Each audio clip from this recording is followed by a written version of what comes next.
यार तुम इतना अकेले क्यों रहते हो जबकि मैं भी तुम्हारे साथ ही रहती हूँ। पास रहने पर भी ऐसा लगता है कि कहीं किसी समुद्र के ऊपर तैर रहे हो। यह गलत है। मैं तुम्हारे साथ रहने के बाद भी बस तुम्हारा इंतजार ही करती रह जाती हूँ। ये कौन सा रूप है अकेलेपन का? मुझे ये समझ नहीं आता। अजीब सी छटपटाहट होती है, बेचैनी सी रहती है। उफ, मुझे क्या हो रहा है? एक छोटा पत्थर भी पानी में फेंक दो तो तरंग उड़ जाती है। पर तुम तो समुद्र की गहराई की तरह बिल्कुल शांत रहते हो। भला ऐसे भी कोई करता है? तुम मुझे इतना समझाते क्यों हो? मैं बेवकूफ़ तो नहीं हूँ। सुनती हूँ क्योंकि इस बहाने तुम अपनी खामोशी तो तोड़ते हो। चलो ठीक है, तुम्हारी आवाज़ सुनने का मोल मेरी बेवकूफ़ी है तो कभी कभी तो मंजूर कर सकती हूँ, पर हमेशा नहीं। तुम्हें ऐसा लगता है कि मुझे कुछ खबर ही नहीं है, तो क्या जरा देर से बातें समझ आती हैं? आती तो हैं। घर लौट के आने के बाद तक मैं तुम्हारी बातें दोहराती हूँ और गुनगुनाती हूँ। पर सुनो, मैं बेवकूफ़ नहीं हूँ, समझे? प्यार है तुमसे, वरना तो हिसाब में मैं नंबर वन हूँ। एक पाई इधर उधर ना हो पाए। एक बात कहूँ, मुझे तुम्हारे साथ बैठना और बातें करना बहुत पसंद है।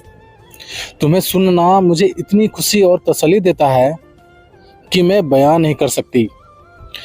प्यार आपको एक अच्छा सुनने वाला में तब्दील करता है। सुनना धैर्य देता है। मैं जानबूझकर मासूम बनती हूँ ताकि तुम मुझे समझा सको। इस बहाने तुम्हारा साथ तो मिलता है।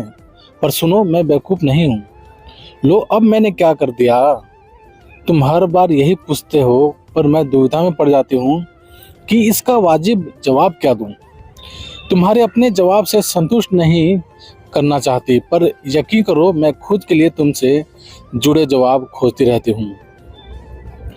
मैं घर में रहूँ या बाहर, कुछ न कुछ खोजती रहती हूँ।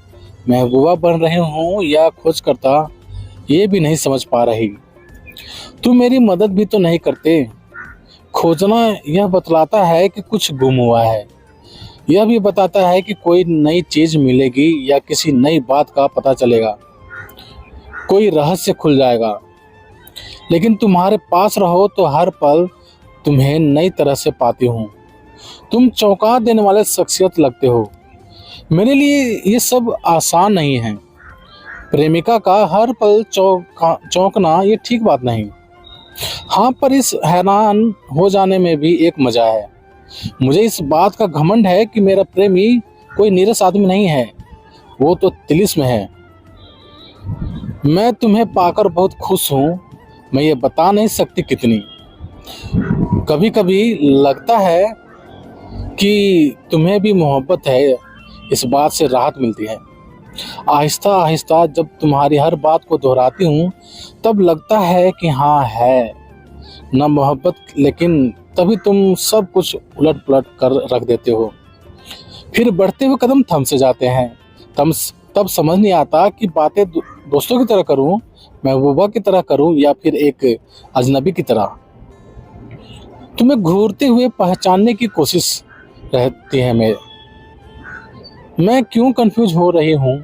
मैं अपने को तुम पर थोपना भी तो नहीं चाहती। थोपना प्यार का कत्ल कर देता है।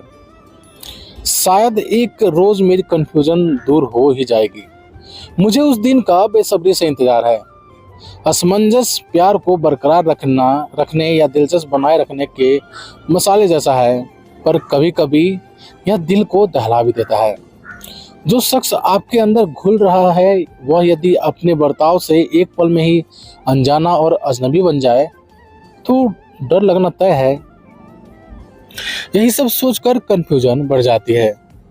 तुम भी तो इसे दूर करने की कोशिश नहीं कर रहे। अरे यार, हद है। लगता है मैं पागल हो जाऊंगी। अगर यह सब ऐसा ही चलता रहा तो पक्का एक रोज मेरा दिमागी संतुलन बिगड़ जाएगा। अच्छा हुआ जो आज झगड़ा हो ही गया। सच में मेरा माथा सनक जाता है रोज रोज सोचकर। ठीक हुआ जो किस्सा खत्म हुआ। मैं तुम्हें अब नहीं झेल सकती। भला कोई अपनी जिद पर इस तरह से भी अड़ा रहता है?